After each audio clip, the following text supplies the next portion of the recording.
physics and chemistry. She was a Polish and naturalized French physicist and chemist who conducted pioneering research on radioactivity. In 1895, she married the French physicist Pierre Curie, and she shared the 1903 Nobel Prize in Physics with him and with the physicist Henri Becquerel for their pioneering work developing the theory of radioactivity, a term she coined. She and her husband were the first ever married couple to win the Nobel Prize, which launched the Curie family legacy of 5 Nobel Prizes. She was in 1906 the first woman to become a professor at the University of Paris. That same year, Pierre Curie died in a Paris street accident. Marie Curie won the 1911 Nobel Prize in Chemistry for her discovery of the elements polonium, which she named after her native land, and radium. In 1920, she founded the Curie Institute in Paris, and in 1932, the Curie Institute in Warsaw. Marie Curie died in 1934, aged 66, of aplastic anemia from exposure to radiation in the course of her scientific research and in the course of her radiological work at field hospitals during World War I. In 1995, she became the first woman to be entombed on her own merits in Paris's Pantheon. She is also known as Madame Curie. See you next time on Betcha Didn't Know, compliments of Sigismund Consultants, Inc.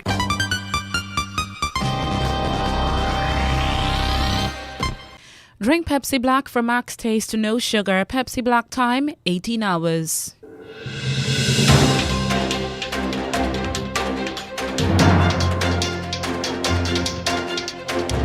The news from Guyana, the region and the world. Compiled in the News Talk Radio newsroom and powered by DemeraraWaves.com.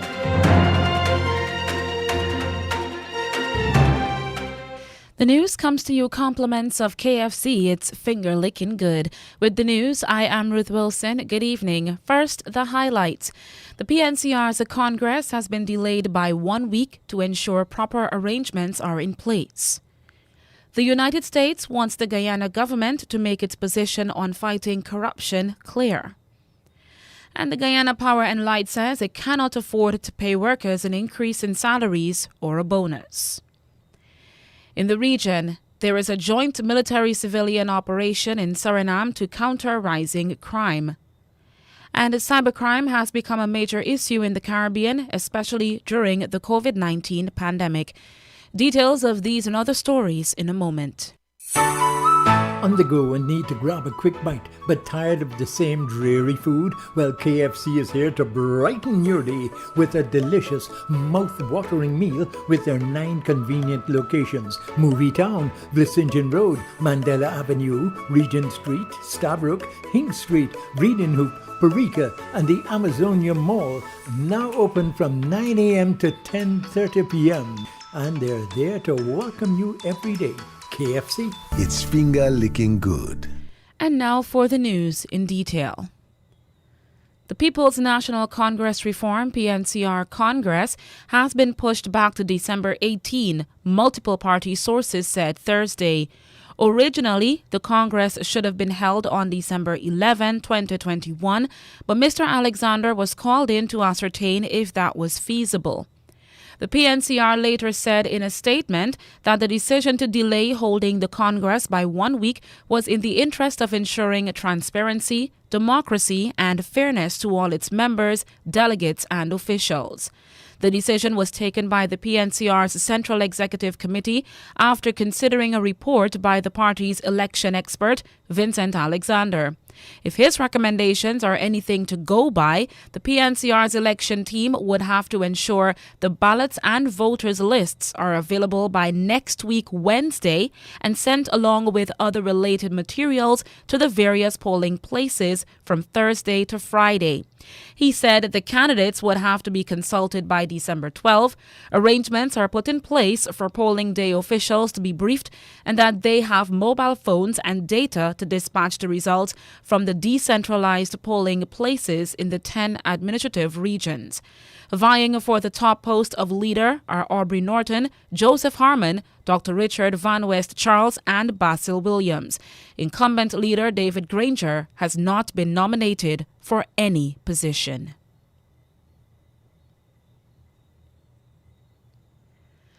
The Guyana Telephone and Telegraph Company, GTT, is pumping $24 million into an initiative aimed at training and educating youths about oil and gas.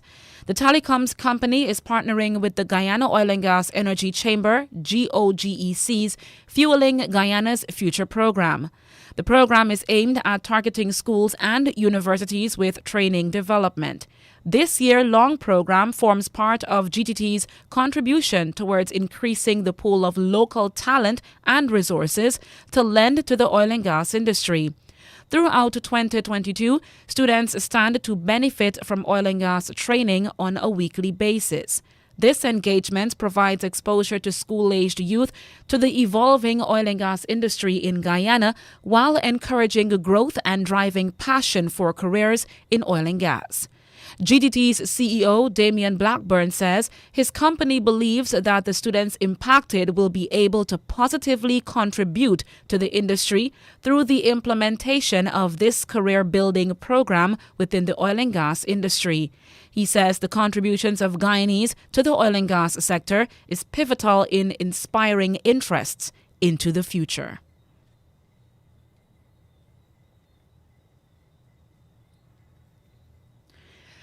Minister of Education Priya Manikchand says that when the next school term begins in January, students of grades 8 to 12 will have to return fully to physical all-day classes. She says this will depend on approval from the Ministry of Health. Minister Manikchand says the decision was taken because the rotation, shift, and blended learning methods are not producing encouraging results. She says if these practices continue, students will not be properly prepared for examinations and movement to the next level. The Education Minister says students who are not vaccinated will not be locked out. As it relates to the grade 7 students, Minister Manikchand said they would not be allowed back into school as yet because many of them are not yet 12 years old, the minimum age to receive the Pfizer vaccine. However, she said that when the cohort is of age, they will be expected back in the classroom fully. She said that the same measures will be applied to the 5 to 11-year-old pupils when the vaccine is available for them. Chief Executive Officer, Republic Financial Holdings Limited, Nigel Baptiste, says there must be strict rules governing gifts. Participating in a Caribbean Development Bank CDB conference on corruption, compliance and cybercrime ahead of International Anti-Corruption Day being observed today, he says the aim is to put rules in place to create an anti-corruption culture. So it is not okay to receive certain types of gifts from customers who might be doing business with you. It's not okay, right, to not have a gift policy. It's not okay, right, for you to try and see how you could get to the top of any kind of a queue, through any means possible. So, those are just practical kind of things, but I would say, culture, from a private sector perspective, working on culture, and then governance. Right? And governance is what will bring all of the various types of policies that you need to put in place to support the culture that you want to have. Chief Executive Officer of Republic Financial Holdings, Nigel Baptiste. He also says that the real value of a gift has to be set to determine what is a gift. You're with us on News Talk Radio Guyana 103.1 FM. It is 18 hours 7. We now turn to news in the region. A medical practitioner in St. Lucia has been suspended for 6 months after she prescribed the drug ivermectin to treat patients who had contracted the coronavirus. She has also been fined $3,700. That's about 10,000 Eastern Caribbean dollars. Ivermectin is not recommended to treat COVID-19. In this report from HTS News, we hear that Dr. Gilberto St. Rose plans to take the issue to court. Dr. Gilberto St. Rose planned to file a civil suit against the Medical and Dental Council. The council has suspended Dr. St. Rose from practicing medicine in St. Lucia for the next 6 months. The physician was brought before the council at a hearing held in October 2021 for the alleged unauthorized prescription and supply of ivermectin to treat COVID-19. Not only is her license suspended, but Dr. St. Rose was also fined $10,000. Her lawyer, David Moiston, says the legal team will be requesting a stay of the council's decision. Dr. St. Rose has been advised to proceed with a civil claim against the medical council in the High Court of Justice. So does that mean that she will stop? What it means is that we will deal with all remedies she has, including we will be claiming a stay on the implementation of the decision of the medical council. Did they have a date for this? No, we have to file the claim. Moiston believes that the procedure was unjust. The medical council, on their own violation, brought a complaint against Dr. St. Rose. They also formed a committee to hear this complaint, so they were both judge, jury, and in fact the policeman. Right?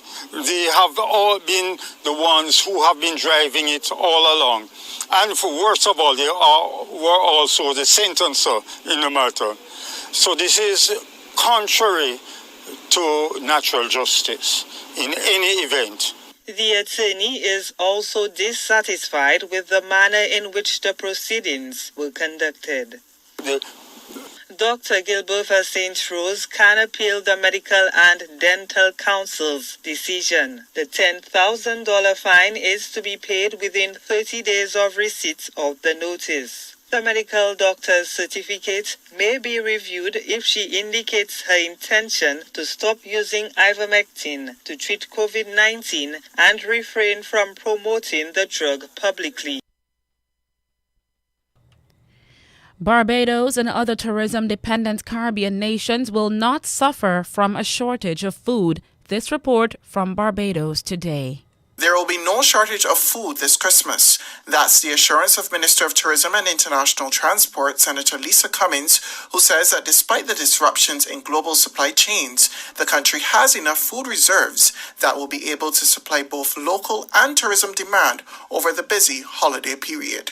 There is no doubt in anyone's minds here, and we've all been watching the news, we've all been seeing globally what is happening with supply chain interruptions. Everyone has seen what's happening globally. Certainly, I can say that from my own perspective, both as the Minister responsible for tourism and as the chairman of the CTO, we have been speaking across the region and locally with suppliers about what is going to happen with the supply chain, and we are comfortable that we have adequate supplies both locally and regionally in order to go through the winter season, both locally and to ensure that people who are visiting our shores have adequate supplies. But it is the inefficiencies that may exist in the logistics chain that will cause challenges. While tabling the facilitation of the International Maritime Traffic Bill 2021, Senator Cummins also pointed out that government is working to address inefficiencies at the port in an effort to keep the cost of goods down.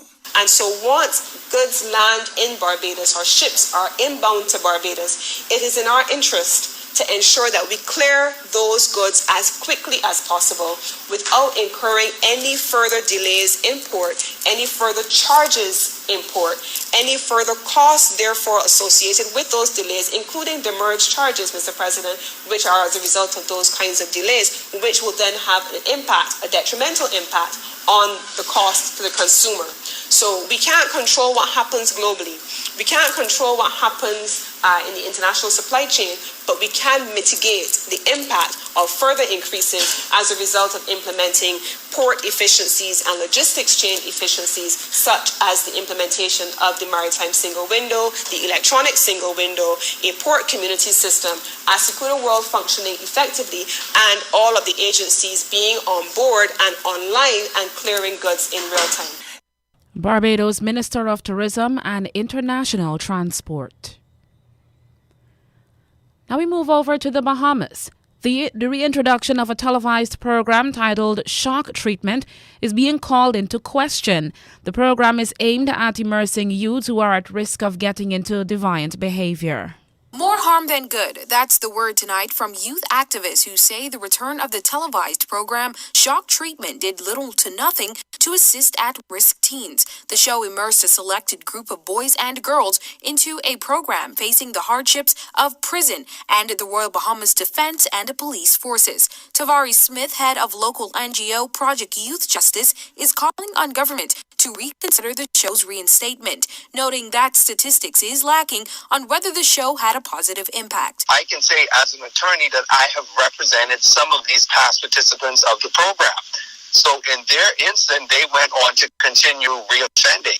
And so we are asking the government, how is it that you are putting your money, your funding, your resources in introducing a program that not only lacks policy, but lacks data? But with so much commentary from both sides of the fence, it is important to talk to the brain behind the show. And Carlos Reed says, while many people focus on the negative sides, it's done a lot of good for many of the young persons in our country. These are kids that are not coming home at night. They cursing out their parents, even physically abusing their parents. These are the kind of kids that we're dealing with. We're not dealing with those that go to JA and all of those kids that you could go and put in time out. What we have not done very well is show the making part, how they go through conflict resolution, anger management, how they sit inside like the classroom for 2 days and learn how to deal with self-development and these things, how we help these kids when they come out of school, connect them with tutors, connect them with jobs. We have a number of successful persons that have passed through this program. And some have also criticized how much government would be spending to reintroduce the program. According to Reed, participants will be using government facilities, and also draws focus to the fact that we spend about $100,000 per week feeding inmates. Janelle Longley, Eyewitness News. Antigua and Barbuda's Prime Minister Gaston Brown says he is not responsible for the recent failure of the Social Security scheme to pay pensions. Recently, the opposition United Progressive Party, UPP, organized a protest of senior citizens who said they had not been receiving Social Security pensions, although they had made contributions. In this report from Garfield Beaufort of Antigua Broadcasting Service, the Prime Minister says the Social Security scheme has been badly affected by the COVID pandemic. A recent picket of the Social Security scheme with members of the main opposition United Progressive Party featuring prominently. The concern expressed was that the scheme has not been paying pensioners on time, and this is unconscionable, especially amidst the challenges brought on by the pandemic. This was the response from Prime Minister Gaston Brown. I found it to be one of the greatest deceptions that the individuals who contributed towards the insolvency and, if there's such a word, inviability of the scheme, that they had the gumption to go there and to picket my administration when they well know that they're the ones who helped to exacerbate the problem. Prime Minister Brown told us the blame cannot be placed at the feet of his administration and again made reference to this Eastern Caribbean Central Bank document. The document, which examines pension schemes across the currency union, shows the fund in Antigua was in peril and insolvent in 2010. Prime Minister Brown explained his administration introduced reforms since coming into office in 2014. And made the appropriate legislative changes, and that is why we're able to keep the scheme viable up until 2020, when revenues were decimated by COVID. But the government stepped in, and I would say we would have literally doubled. If I'm exaggerating, we would have probably paid maybe about 80% more than what we're required to pay in order to keep the scheme afloat since April of 2020. So it shows a strong commitment by my administration to ensure the viability or the continued viability of Social Security. He insists his administration has paid some $200 million into the scheme over the last 7 years, much more than any previous administration. You're still with us on News Talk Radio Guyana 103.1 FM. It is 18 hours 18. Here now is the international news from the BBC. This is the BBC News with Fiona MacDonald. The US Special Envoy for Iran, Robert Malley, says Washington is now ready for direct negotiations with Tehran on its nuclear programme. So far, there's been little progress in multilateral talks, which resumed in Vienna on Thursday. Mike Thompson has the details. Speaking on Al Jazeera TV, US Special Envoy for Iran, Robert Malley, said his country sees direct talks with Tehran as the best solution to a complicated issue. His comments follow little progress in negotiations between Iran, Western powers, China and Russia, which resumed on Thursday. The talks are aimed at reviving the 2015 nuclear deal, which gives Tehran sanctions relief in exchange for limiting its nuclear programme. Given Tehran's long refusal to speak directly with Washington, the suggestion of face-to-face talks may well, however, get little traction. President Emmanuel Macron wants the EU to focus on defence and border protection during the 6-month French presidency, which starts in January. Mr Macron said recent events on the eastern border had shown that action was needed. The first theme of this presidency is a more sovereign Europe. A sovereign Europe, for me, has the foremost aspect of being capable of keeping its borders under control. We've seen it again in the last couple of weeks with the crises we have experienced at Europe's eastern borders, at the Lithuanian and Latvian border from late summer, then at the Polish border. Mr Macron said that for the bloc to be fully sovereign, it couldn't rely just on the nation state, but needed to develop a common defence strategy. Moscow has been hardening its rhetoric over the situation in Ukraine. President Putin says the conflict in the east looks like genocide. Russian-backed gunmen occupy the region where they fight Ukrainian troops. Russia has deployed tens of thousands of troops along the Ukrainian border, and Kiev says it may be preparing an invasion. President Biden has pledged that the United States will launch initiatives to promote democratic renewal around the world because freedom is in retreat. He told a virtual summit for democracy involving more than 100 countries that democracy faces sustained and alarming challenges. Anthony Zerker is in Washington. His goal is to try to rally democracies around the world to face off against what he views as the threat of autocracies. Without naming them, obviously the two biggest competitors would be Russia and China. This is something he's talked about on the campaign trail and early in his presidency. And in fact, his administration officials from Secretary of State Antony Blinken on down, when they travel abroad, have emphasized this, saying that they're traveling to try to support democracy and democracies around the world that are under threat. This is the BBC News from BBC in London. A Saudi women's rights activist has filed a lawsuit against 3 former US intelligence contractors she accuses of hacking her phone to track her communications and whereabouts. Lujain Al-Halul has spent 3 years in prison in the kingdom before she was released in February. The 3 accused admitted in September to conducting surveillance operations. Security officials in Burkina Faso say at least 13 members of a civilian militia have been killed in an attack in the north of the country. The volunteer force was created 3 years ago in an effort to stop Islamist violence from spreading. More than 250 of its members have been killed. Workers at a Starbucks coffee store in the city of Buffalo in upstate New York have voted to start a union at one of the coffee chain's shops. Staff at 2 other Starbucks stores in Buffalo have also voted, with results expected shortly. Starbucks decertified unions in the US more than 3 decades ago, and it's fought hard to dissuade employees from joining. Organisers of the pro-union campaign say the pandemic and declining work conditions have been the catalyst for change. New research says the global expansion of hydroelectric dams has had a destructive impact on the habitats of tigers and jaguars, contributing to their sharp decline. Here's Matt McGrath. Over the last century, tigers have disappeared from around 90% of their original ranges.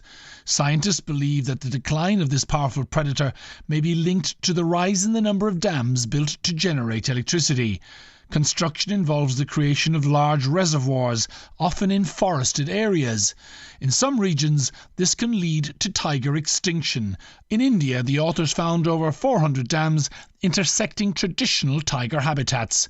The researchers argue that if the dams didn't exist in tiger ranges, the global population could be 20% larger. BBC News. And that's the news to the moment. Planning to watch TV or listen to the radio or just enjoy a lime? Then grab a bucket of KFC finger-licking good chicken and enjoy the exciting taste of KFC and their branches on Visinjan Road, Mandela Avenue, Regent Street, Ink Street, Stabrook Square, Breedenhoop, Parika, Movie Town, or now at the Amazonia Mall at Providence. Now open from 9 a.m. to 10:30 p.m. You'll always be enjoying the great taste of KFC. It's finger-licking good. To end the news, here's a recap of the highlights. The PNCR's Congress has been delayed by 1 week to ensure proper arrangements are in place. The United States wants the Guyana government, to make its position on fighting corruption clear. And the Guyana Power and Light says it cannot afford to pay workers an increase in salaries or a bonus. In the region, there is a joint military-civilian operation in Suriname to counter rising crime. And cybercrime has become a major issue in the Caribbean, especially during the COVID-19 pandemic. The news came to you compliments of KFC. It's finger-licking good.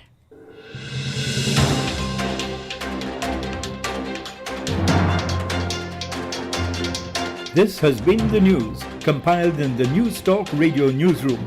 For ongoing updates, visit demerarawaves.com, and you can check facebook.com/demwaves and twitter.com/demwaves.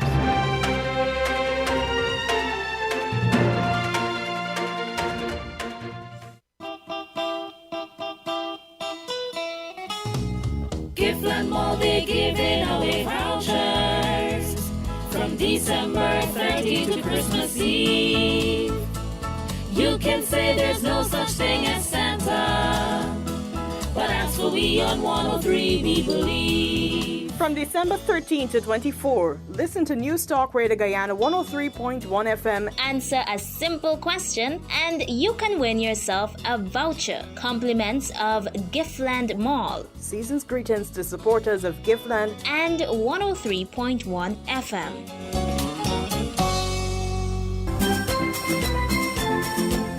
Here is an unbelievable offer from News Talk Radio Guyana 103.1 FM.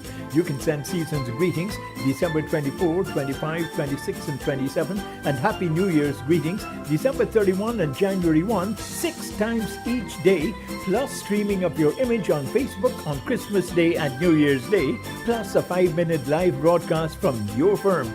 All this for just $20,000, or 4 times each day for $15,000. Call 614-8205 or 692-9400 for details and say Season's Greetings through 103.1 FM. Here's an update for our customers. Instead of getting started from December 24, you can start with us from December 20. No strings attached, nothing changes. Get started with us from December 20.